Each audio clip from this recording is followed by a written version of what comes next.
بسم اللہ الرحمن الرحیم ایاک نعبد و ایاک نستعین. جناب چیف منسٹر صاحب، governor Pakhtunkhwa Shah Farman, ambassador Nong Rong Pervez Khattak, ministers, خواتین و حضرات، آج پختونخوا کے لیے تو خاص طور پہ، لیکن پاکستان کے لیے ایک بڑا خوشائند دن ہے. اور میں اس کی وجہ آپ کو یہ بتاتا ہوں کہ اس کے دو پہلو ہیں. ایک تو یہ special economic zone industrial park بن رہی ہے، اور فیوچر پاکستان کا انڈسٹریلائزیشن میں ہے. یعنی اگر ایک قوم کی دولت میں اضافہ ہونا ہے، ویلتھ کریشن ہونی ہے، تو وہ انڈسٹریلائزیشن کے بغیر نہیں ہو سکتی.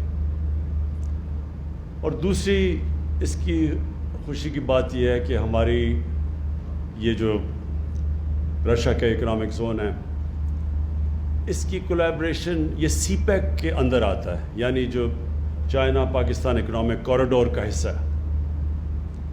یہ بھی بڑی خوشائند چیز پاکستان کے لیے اس لیے ہے کہ آج اگر دنیا میں جو سب سے تیزی سے ملک ترقی کر رہا ہے وہ چائنا ہے، اور اس کی جو ترقی ہے اس سے ہم سب سے زیادہ سیکھ سکتے ہیں. جو مغرب کے ملکوں کی انڈسٹریلائزیشن ہے وہ پرانی ہے، اور وہ اس سے ہم ریلیٹ نہیں کر سکتے. یعنی اس کی جو انڈسٹریلائزیشن ہے اس سے پاکستان اتنا نہیں سیکھ سکتا. لیکن چائنا کی سب سے ریسنٹ، سب سے یعنی جو انڈسٹریلائزیشن ہے وہ پچھلے 30-40 سال میں چائنا انڈسٹریلائز ہوا ہے، اور جس تیزی سے ہوا ہے اس سے ہم بہت کچھ سیکھ سکتے ہیں. میں رشیا کے اکنامک زون کے لیے ایک چیف منسٹر صاحب آپ کو پہلے ایک وارننگ دے دوں. یہ جو مجھے آپ دکھا رہے تھے کہ اس میں بڑا انٹرسٹ ہے لوگوں کی، اس کو کالونائز کرنے کا، زمینیں خریدنے کا. یہ ان کی زمینوں کو بالکل بیچیں نا. یہ تو بڑا اچھا ہو گیا کہ ہمارا سینچری اسٹیل آ چکا ہے، چائنیز کی فرم، وہ تو آ گئی. لیکن ان کو لیز پہ رکھیں، اور لیز پہ کم پیسے پہ لیز کریں، کیونکہ جو بیچیں گے، خطرہ یہ ہے کہ جب آپ ان کو زمینیں بیچیں گے یہ پھر ریل اسٹیٹ بن جاتی ہے. ہماری جو کئی انڈسٹریل زونز ہیں وہ ریل اسٹیٹ اسپیکولیشن میں چلی جاتی ہیں. قیمتیں اتنی بڑھ جاتی ہیں وہاں کہ وہ جو انڈسٹری ہے وہ وہاں آتی نہیں ہے. کیونکہ انڈسٹری اگر پہلے اتنی مہنگی زمین خریدے گی، پھر اس کے اوپر انڈسٹری لگائے گی، تو اس کے پاس نفع تو نہیں بچنے لگا زیادہ. اس لیے وہ انڈسٹریلائزیشن کے سامنے بہت بڑی رکاوٹ ہے کہ یہ جب اسپیکولیشن میں زمینیں بکنی شروع ہو جاتی ہیں. لہٰذا ان کو لیز پہ دیں، کیونکہ میں یہ چاہتا ہوں کہ صحیح معنی میں جو لوگ انڈسٹری لگانا چاہتے ہیں وہ یہاں آئیں، بجائے اس کے کہ لوگ پراپرٹی کا وہ جو سارا پاکستان میں اسپیکولیشن میں کام شروع ہو جاتا ہے، یعنی پراپرٹی کی قیمتیں بڑھتی جاتی ہیں صرف اسپیکولیشن پہ. دوسری چیز جو پاکستان کو سب سے زیادہ ضرورت ہے، ایکسپورٹ کے لیے انڈسٹری لگے. ہمارا مسئلہ کیا رہا ہے آج تک؟ جب سے پچھلے 50 سال سے، اس سے پہلے پاکستان بڑی تیزی سے انڈسٹریلائز ہو رہا تھا. ہمارا مسئلہ یہ رہا کہ ہم نے ایکسپورٹس کے اوپر توجہ نہیں دی. اب جب تک آپ دوسری دنیا کو چیزیں زیادہ بیچیں گی نہیں، آپ کی دولت کیسے بڑھے گی؟ تو اگر آپ کی ایکسپورٹس نہیں بڑھتی تو ملک کی دولت تو نہیں بڑھنے لگی. اور صرف ہم اگر اپنی اناج بیچیں، گندم بیچیں، چینی بیچیں یا چاول بیچیں، اس سے تو پاکستان امیر نہیں ہونے لگا. ہماری جو اوسط آمدنی ہے اس سے تو اوپر نہیں جائے گی. تو چائنا سے جو ہم سیکھ سکتے ہیں، انہوں نے جو انڈسٹریلائز کیا، انہوں نے جو انڈسٹریلائزیشن تھی، انہوں نے خاص توجہ اپنی ایکسپورٹس پہ دی. ان کی جو اسپیشل زونز بنی انڈسٹری کی، وہ اس میں صرف شروع میں ایکسپورٹ کے لیے انہوں نے دنیا سے انڈسٹریز کو کہا کہ آ کے یہاں سے ایکسپورٹ کرو، اور ادھر سے ان کی ڈیولپمنٹ شروع ہوئی. ہم نے کبھی بھی ایکسپورٹس کے اوپر توجہ نہیں دی.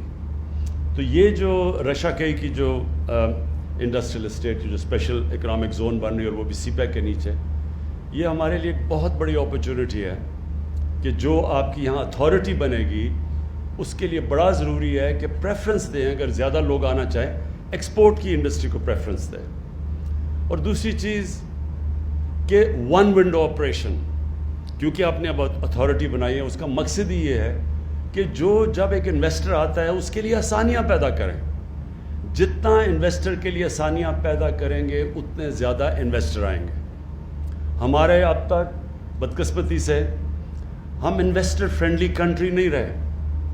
ہم انویسٹرز کے لیے آسانیاں نہیں ہم نے پیدا کی. سمپل یہ لاجک یہ ہے کہ ایک انسان، میں اگر اب میرے پاس پیسہ ہے اور میں کچھ کاروبار شروع کرنا چاہتا ہوں تو میں کاروبار تو تب شروع کروں گا اور اس میں سے مجھے نفع ملے گا. میں خیرات کے لیے تو کاروبار نہیں لگاتا. تو انویسٹر ادھر آتا ہے جدھر اس کو پروفٹس ملیں. تو پروفٹس ملنے کے لیے گورنمنٹ کا کام ہے ان کے لیے آسانیاں پیدا کریں، اور یہ جو اسپیشل اکنامک زونز ہیں ان کے اندر انسینٹیوائز کریں. اس وقت چائنا کے اندر بہت ان کی انڈسٹری ہے، کیونکہ ان کی جو لیبر کی قیمتیں ہیں جو وہ اتنی اونچی بڑھتی جا رہی ہیں کہ ان کی بہت سی انڈسٹری ہیں جو اب دوسرے ملکوں میں جا رہی ہیں جدھر مزدوروں کی کم قیمت ہے، یعنی لیبر کی تنخواہیں کم ہیں. بنگلہ دیش جا رہی ہیں، ویتنام جا رہی ہیں. تو ہم پوری اب کوشش کر رہے ہیں، میری گورنمنٹ پوری کوشش کر رہی ہے کہ ہم ان کو وہی انسینٹیوز دیں تاکہ وہ بجائے ادھر جانے کے پاکستان آئیں. کیونکہ ہمارے اس وقت پاکستان ایک اٹریکٹیو جگہ بن سکتی ہے. صرف ہمارا مسئلہ یہ ہے کہ وہ جب انویسٹر آتا ہے تو ہم اس کے لیے اس طرح کی آسانیاں نہیں پیدا کرتے، اس کی رکاوٹیں نہیں دور کرتے. تو وہ بھی ہماری پوری اب بورڈ آف انویسٹمنٹ کے ساتھ ہم بیٹھ کے، اور میں خود پرائم منسٹر آفس خود، اب ہماری پوری کوشش یہ ہے کہ جو ایک تو انسینٹیوائز کریں تاکہ ہم اٹریکٹ کریں باہر سے بھی، اپنے لوگوں کو بھی، اپنے جو انڈسٹری لگانے والے ان کو بھی ہم اٹریکٹ کریں اور ان کو انسینٹیوائز کریں. کوئی ضرورت نہیں کہ پاکستانی جا کے اب دبئی میں بھی فیکٹریاں لگا دیتے ہیں، بنگلہ دیش بھی چل کے ملیشیا چلے جاتے ہیں. تو پاکستان میں کیوں نہیں انویسٹ کرتے؟ اور اس کی بہت بڑی وجہ یہ ہے کہ ہماری ذہنیت ابھی تک یہ نہیں رہی کہ ہم انویسٹر کو اٹریکٹ کریں، اور اس کو اتنے ہم چکر دیتے ہیں، وہ کبھی اس آفس میں، کبھی فلانے آفس میں، کبھی کوئی رکاوٹ آ جاتی ہے اور وہ پھر اینڈ میں چھوڑ کے چلے جاتے ہیں. تو میری پوری کوشش یہ ہے کہ میری گورنمنٹ کی اب سوچ ایسی ہو کہ سب سے زیادہ بڑا وی آئی پی وہ ہے اس ملک میں جو نوکریاں پیدا کرتا ہے، جو ملک کی ایکسپورٹس بڑھاتا ہے، جو انڈسٹری سیٹ اپ کرتا ہے. اس کے لیے ہم اس کے لیے آسانیاں پیدا کریں. اور آپ دیکھیں گے کہ جتنا اللہ نے ہمارے ملک میں نعمتیں بخشی ہیں، جو پوٹینشیل ہے، یہ لوگوں کو اندازہ نہیں ہے اب اس وقت. اب یہ دیکھیں کہ ہمارے جو حالات تھے آج سے 2.5 سال پہلے، پاکستان بینکرپٹ تھا. ہمارے پاس فورن ایکسچینج ریزروز میں اتنا پیسہ نہیں تھا کہ جو ہم نے قرضوں کی قسطیں دینی تھیں، جو ہم نے باہر کی لائبلٹیز تھیں، پیمنٹس کے لیے ہمارے پاس پیسہ نہیں تھا. اور بڑی مشکلوں سے ہم نے وہ وقت گزارا. ہمارے دوست ملک جس میں سب سے پہلے چائنا، پھر سعودی عربیہ، پھر یو اے ای، یہ اگر ہمیں اس وقت فنڈ نہ کرتے تو پاکستان تو بینکرپٹ ہو گیا تھا. ہم ڈیفالٹ کر گئے تھے اپنے جو لائبلٹیز تھی.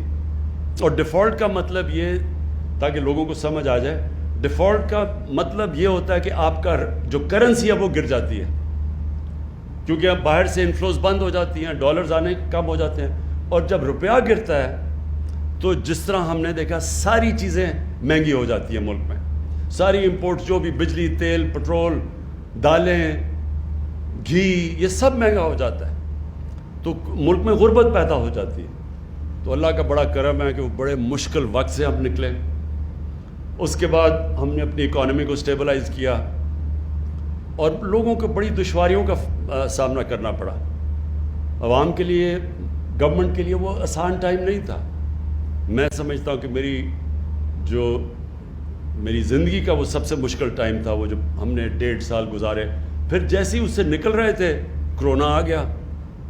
اور کرونا کا آپ دنیا میں دیکھیں کہ جدھر کرونا نے دنیا میں تباہی مچائی ہے، ہمیں تو ہاتھ اٹھا کے اللہ سے شکر ادا کرنا چاہیے کہ ہمارے ملک کو جس طرح ہم نکلیں کرونا سے، شاید ہی دنیا میں 3-4 ملک ہیں کہ جو پہلے ہی مشکل حالات میں تھے اس کے باوجود کرونا سے جس طرح وہ نکلے ہیں. اللہ نے کرم کیا, ہماری پالیسیز تھیں. NCOC کو میں خاص طور پہ وہ ہمارا تھنک ٹینک بیٹھا ہوا تھا, ہر روز جائزہ لیتا تھا. لیکن ہم نے سب سے بڑا فیصلہ یہ کیا کہ ہم نے بڑی جلدی فیصلہ کیا کہ ہم نے لاک ڈاؤن نہیں لگانا, کیونکہ لاک ڈاؤن سے غربت پیدا ہوتی ہے, غریب کچلا جاتا ہے. امیر ملکوں میں بھی غریب لاک ڈاؤن سے کچلے گئے ہیں. تو ہمارا ملک تو پہلی مشکل حالات میں تھا. اگر ہم جو ایک وقت پہ بہت بڑا پریشر ڈال رہے تھے کہ جی لاک ڈاؤن لگا دو, کہ FIR کاٹو گے عمران خان کی وجہ سے لوگ مر رہے ہیں, وہ اگر پریشر میں آ کے لاک ڈاؤن لگا دیتا تو ہمارا وہ حال ہونا تھا جو آج ہندوستان کا حال ہے, کہ نہ کرونا سے بچنا تھا, کیونکہ غریب لوگوں کو, آپ بھوکے لوگوں کو تو آپ لاک ڈاؤن نہیں کر سکتے. آپ آدمی کو کہیں گے جی ہم آپ کو اس لیے بند کیا ہوا ہے کیونکہ بیماری نہ لگ جائے, لیکن وہ بھوک سے مر رہا ہے, وہ کتنی دیر اندر کمرے میں اپنے 4-5 بچوں سے اور فیملی سے بند رہے گا؟ وہ ہو ہی نہیں سکتا. ہندوستان میں انہوں نے کوشش کی, وہ نہیں ہوئی, تو کیسز بھی بڑھتے گئے, غربت بھی بڑھتی گئی. تو ہم نے جب فیصلہ کیا, اپنے لوگوں کو غربت سے بھی بچایا, اکانومی ہم نے بڑی جلدی کھول دی, کنسٹرکشن بڑی جلدی کھول دی, ہم نے اپنے ایگریکلچر کو بالکل روکا نہیں, اور ساتھ ساتھ ہم نے وہ جو سلیکٹیو جس کو کہتے ہیں اسمارٹ لاک ڈاؤن, اس سے اپنے لوگوں کو بھی بچا لیا. اور آج اللہ کا کرم ہے کہ ہمارے سارے مخالف خود حیران پھر رہے ہیں کہ یہ ہوا کیا ہے کہ ایک دم تقریباً 4% گروتھ ریٹ پاکستان کی جو ابھی نظر آئی ہے, وہ سب کو, کیونکہ انہوں نے پہلے تو اتنی تنقید کی تھی کہ ملک تباہ ہو گیا, تو وہ سارے حیران بیٹھے ہیں. وہ کہتے ہیں جی جھوٹ بول رہے ہیں, یہ 4% گروتھ ریٹ ہی نہیں ہے. تو میں ان کو یہ کہتا ہوں کہ میں وہ کیپٹن تھا جو نیوٹرل امپائر لے کے آیا تھا. ہم دھاندلی سے جیتنے والے نہیں ہیں, ہم نیوٹرل امپائر سے جیتنے والے ہیں انشاءاللہ. یہ ایک بڑی خوشائن چیز ہے. ملک اب اس راستے پہ نکل گیا کہ آپ دیکھیں گے کہ ہماری انڈسٹری بھی بڑی تیزی, لارج سکیل مینوفیکچرنگ تیزی سے گرو کر رہی ہے. یہ سب سے بڑی انڈیکیٹر ہوتا ہے کہ ملک اب آگے, ملک کی دولت بڑھ رہی ہے. ہماری جو ایگریکلچر ہے اس کے اندر تاریخ بنی ہے, کیونکہ ہم نے کیا کیا کہ ہم نے جو سب سے بڑا فیصلہ کیا کہ جو ہمارے کسان تھے, ہم نے ان کو کہا کہ جو یہ شوگر ملز یہ ایک سال تک پیسے نہیں دیتی تھی جو کاشتکاروں کو, اور پھر یہ جو ان کو پرائس بھی ہوتا تھا, اگر 180 روپیہ پرائس فکس کیا گیا گنے کا, تو وہ 180 بھی نہیں دیتی تھی. وہ ایک ورڈ یوز کرتے ہیں کٹوتی ہوتی تھی بیچ میں سے, وہ 120 پہ ان کو کیش پہ فارغ کر دیتے تھے. ہماری گورنمنٹ نے ان کو کہا کہ آپ نے فوری طور پہ پیسہ بھی دینا ہے اور پوری قیمت دینی ہے. اس قیمت سے اور جلدی پیسے ملنے سے جو پیسہ گیا کسانوں کے پاس, انہوں نے اپنی زمینوں پہ لگایا. اس باری ریکارڈ پیداوار چاول کی, مکئی کی, گندم کی, گنے کی ریکارڈ پیداوار ہوئی ہے. تو ریکارڈ پیداوار اور پیسے بھی ریکارڈ ملے ہیں ان کو. اس کی وجہ سے خوشحالی آئی ہے. سارے دیہاتوں کے اندر ٹریکٹرز کی ریکارڈ سیل ہوئی ہے, موٹر سائیکلوں کی سیل ہوئی ہے, گاڑیوں کی سیلز ہوئی ہیں, فرٹیلائزر یعنی کھادوں کی سیل ریکارڈ ہوئی ہے. اس سے ہوا کیا ہے کہ سارے ملک کی اکانومی اٹھنی شروع ہو گئی اور ساتھ انڈسٹری بھی چل پڑی ہے. تو آگے میں اپنی قوم کو یہ بھی کہنا چاہتا ہوں کہ بڑا انشاءاللہ اچھا وقت آ رہا ہے. ہمارا ملک وہ جو بڑے مشکل وقت سے تھا, میں جو لوگوں کو کہتا رہتا تھوڑا صبر کرو, گھبرانا نہ, لوگ گھبرا جاتے تھے کیونکہ زندگی کبھی اسٹریٹ لائن میں تو جاتی نہیں ہے, اونچ نیچ ہوتی ہے زندگی میں. تو جب نیچ آتی ہے زندگی میں تو انسان کو صبر کرنا چاہیے. قرآن میں اللہ نے کہا ہے کہ جو انسان کی سب سے اچھی صفت اللہ کو پسند ہے مشکل وقت میں صبر کرنا, وہ کرتا ہے جس پہ اللہ کے ایمان ہوتا ہے. اور پھر قرآن کی آیت ہے کہ ہر مشکل کے بعد میں آسانی پیدا کرتا ہوں, لیکن یہ ایمان والے لوگوں کے لیے. اور اللہ کا کرم ہے کہ اب ہمارے لیے جو بہت مشکل وقت تھا وہ نکل گیا. جو میں اپنی قوم کو آگاہ کرنا چاہتا ہوں, جو اب خطرہ ہے ایک, وہ خطرہ یہ ہے کہ جیسے جیسے اب ہماری اکانومی بڑھتی جا رہی ہے, پریشر اب پڑے گا ہمارے کرنٹ اکاؤنٹ کے اوپر.